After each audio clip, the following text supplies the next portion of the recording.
I've always been interested in science, and at school it was great fun. Somehow I had an inclination to history and politics, even at that stage. And I got swept along by an inspirational history mistress, in fact. But I regretted it. And so when I went up to Kiel, I did maths and physics in the first year. And although I didn't continue that afterwards, at least I did do it. And I kept an amateur interest. I think the key thing about science is you don't just have to be a would-be Nobel science laureate. What you can do is understand and appreciate the importance of science and find it interesting, and so read about it.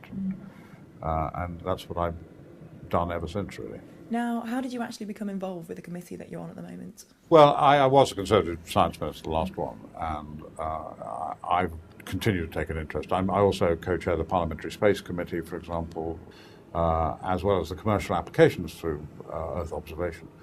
And I went to David Cameron after he was elected leader of our party and said, you're going to have policy reviews on very serious, broad subjects like health, public services, the environment.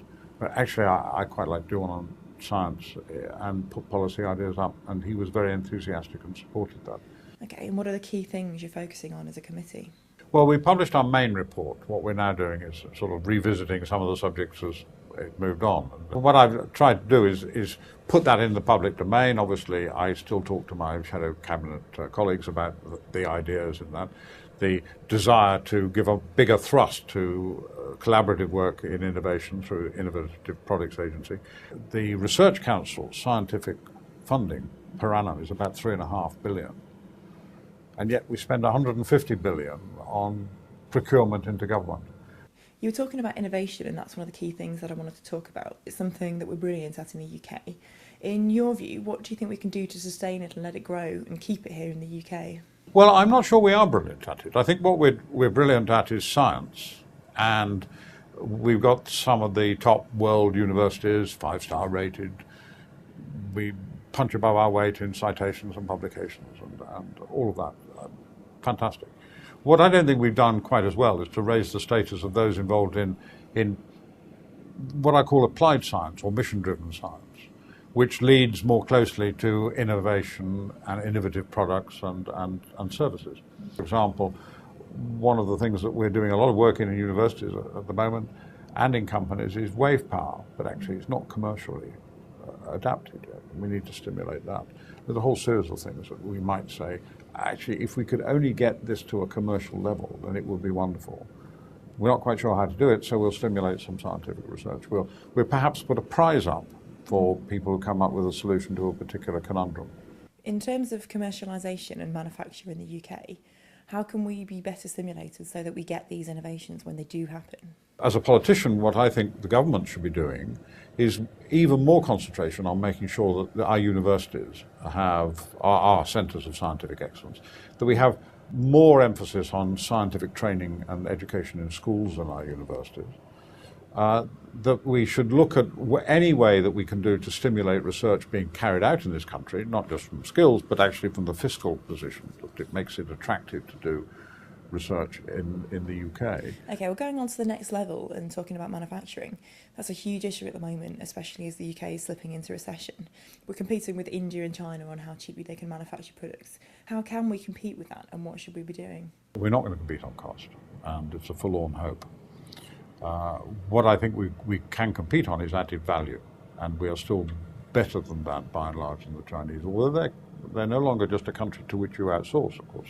They are stimulating competition. They're going through a few economic problems of their own at the moment. And I think we've got to see this recession as an opportunity. I would rather there wasn't a recession, but there is. So let's see how we can try to stimulate more value-added business being based in this country.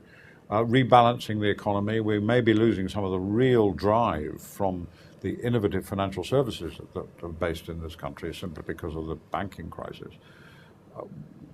We need to see if we can have more science, more engineering, more technology, and look more closely at some of the things that are going to be challenging us in the future and whether we can attract them into the UK. And how are we going to get teenagers and young people into science?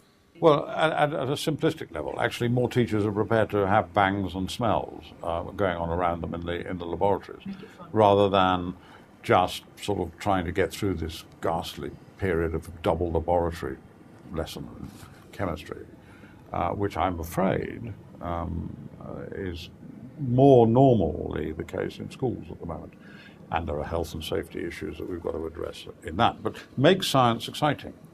And if you get a teacher that is prepared to make science exciting, the response is quite extraordinary. In my local school, I had two 14-year-olds in a school that is not at all renowned for science, good school though it is, and they won a national prize on expressing why space was interesting, and they went off to the States to visit NASA.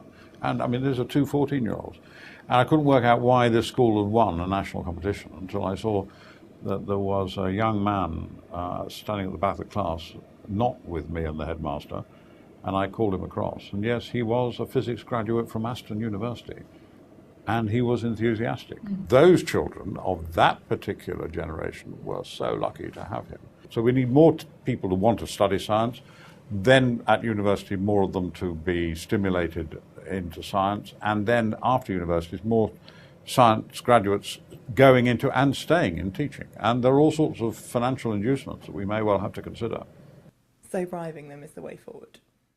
I couldn't possibly use that word, but inducements. And finally, really, on the topic of lab shows and science shows, obviously we're at Science World today.